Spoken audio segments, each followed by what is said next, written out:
Welcome back, Truth Seeker. Want to talk about yesterday's NFL-related news. Tuesday, October 2nd, 2018.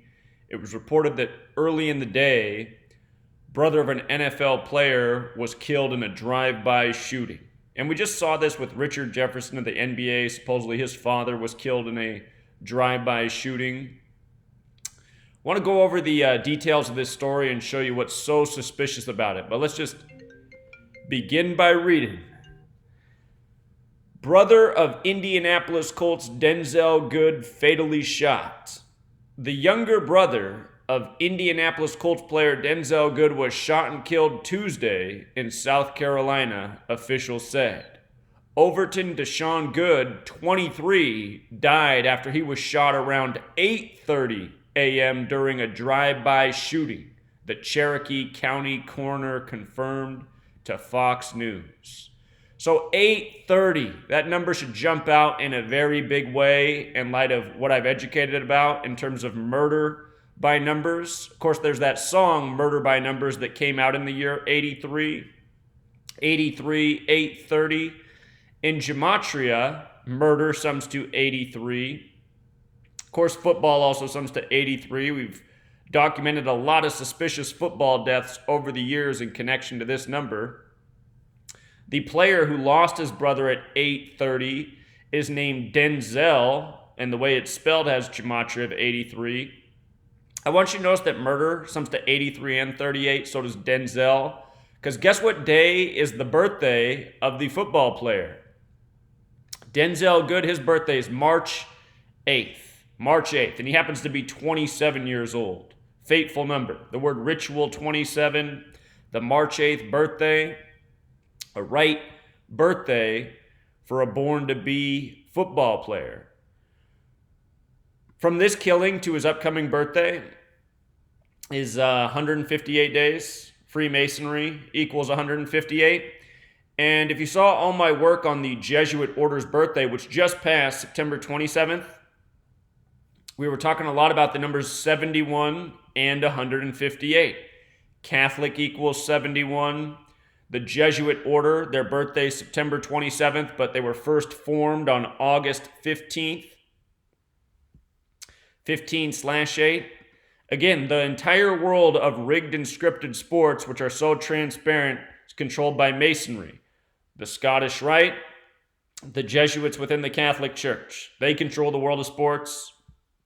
All the rituals on the field are in tribute to them, including the murder rituals off the field. So what else can I say about this? You know, he's killed on October 2nd, 10/2 like 102. We know what those numbers mean when it comes to black men. Slavery equals 102. The N-word equals 102. You know? What else can I say? I think there's a few more notes here. The man killed, Overton Deshaun Goodson, he was 23 years old. 83 is the 23rd prime number. Shot at 8:30. The other thing, Overton Deshaun Goodson, 84 and 78. Jesuit equals 84 and 78. And it's very clear that this death has a lot to do with the Jesuits, the Masons within the Catholic Church. Consider this Thursday, the Colts are playing in primetime. This man plays for the Colts. His team's about to be primetime football to start week 5. And, his brother gets murdered. Last year, there was a primetime game with the 49ers and the Rams, and the same day that the game was going to play, one of the veteran NFL players dropped dead, and in his career, he'd played for the Rams and the 49ers. I mean, what a coincidence. And this stuff just happens all the time. Don't forget the movie Murder by Numbers. They changed the E to a 3 and the B to an 8. 3 and 8, 8 and 3. Murder. 83-38. This is where that phrase comes from, your number's up. Your number's up. Denzelle Good's brother's number was up. You know what else I noticed? His birth numerology. 3 plus 8's 11, plus 91's 102, 102. Number we just talked about, slavery, the N-word, his brother's dead on 10-2.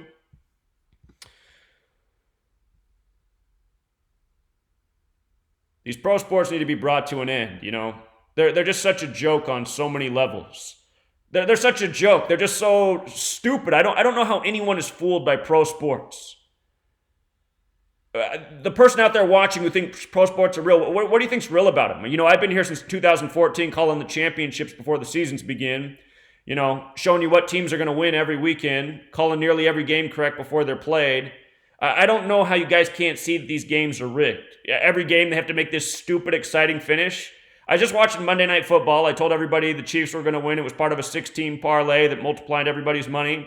My girlfriend was watching, and before the final drive happened with the Broncos, I told her exactly what was going to happen. And then she laughed because it was exactly that way. I said, just watch. The Broncos are going to get all the way down the field even though there's no time. They're going to have a chance to score, and they're going to come up short. You guys, do you understand how to play football? Do you understand, like, strategy and what you would do if you were a coach? Because NFL coaches apparently don't every weekend.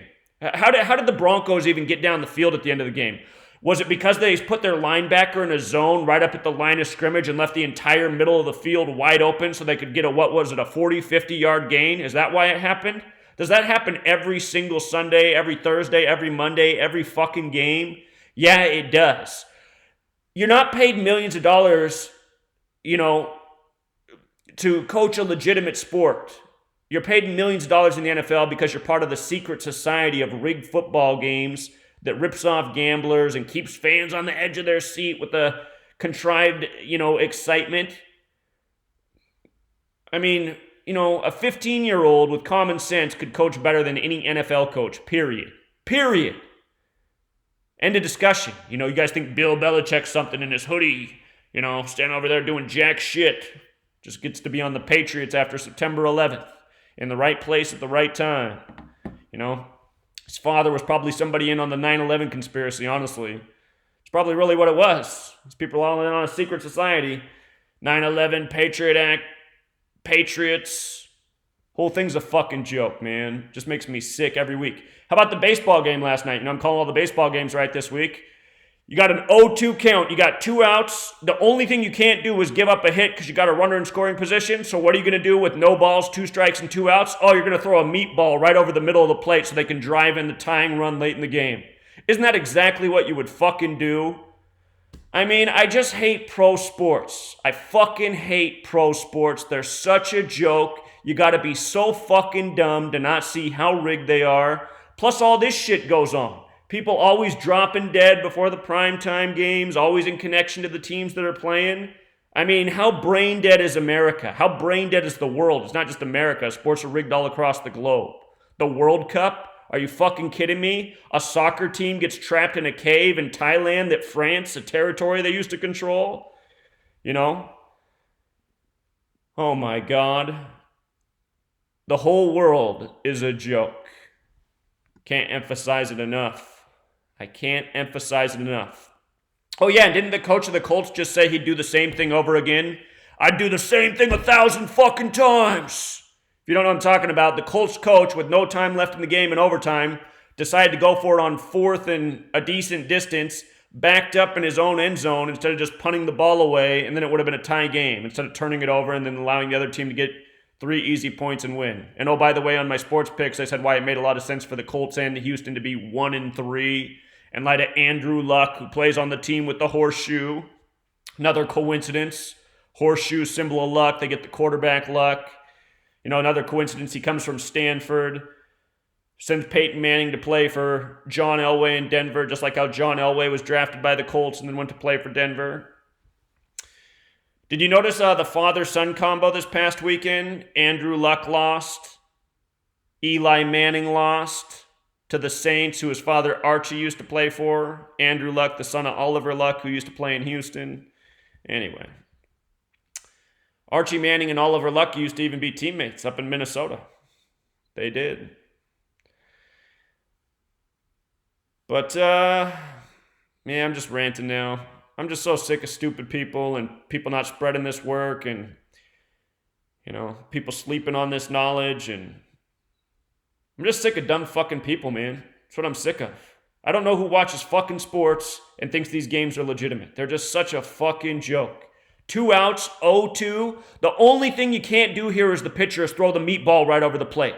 Plus, you got a batter that swings and strikes out at everything. Just throw some breaking fucking shit in the dirt. He's going to strike out. Oh, I know what I'll do. I'll just throw the fastball right over the plate. God. And doesn't this shit just happen every fucking game? God, it's just so dumb. You guys understand that as someone who knows how to play the game, that you understand not to do these things as like a 10-year-old? You don't think a grown man who's paid millions of dollars to play a sport knows not to do that? You know, a guy that gets coached and plays a sport for a living? You don't think he knows not to do that? Do you know how good a control a major league pitcher has? You guys, as a 10-year-old, I could throw a baseball through a coffee can 95 out of 100 times. Literally, that's not an exaggeration. That's what I could do as a 10-year-old, you know? I was a good baseball player. And you know what? In my community, there were people who were even better than me at baseball. That means in this nation, there's a lot of people who are really good at baseball. That means there's a lot of people who are smart enough and enough ability to not throw the meatball over the fucking plate with an 0-2 count and 2 outs. God. You know how many people in this world can catch a third down pass wide fucking open without sticky gloves that are pretty much impossible to drop the fucking ball with? It's funny how those receivers are hard to find in the NFL. Oh shit, my team just lost again because fucking dumb shit couldn't catch the wide open third down fucking first down fucking conversion. God. You guys sit there and pay all these money to watch this fucking bullshit. Oh shit, my coach forgot there was no time in the game and the team didn't have any timeouts, so all we had to do was keep them from getting a huge 50 fucking yard gain. Had the whole goddamn defense stacked up at the line of scrimmage.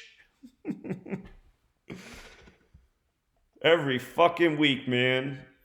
And then worst of all, people get murdered every goddamn week. And you guys are sitting here going, oh, I think it's another coincidence. This numbers shit's a bunch of bullshit. You know? So I'm done. I'm just talking in circles like how these sports games are tired circles of the same circus acts and nonsense and just idiocy. Until next time.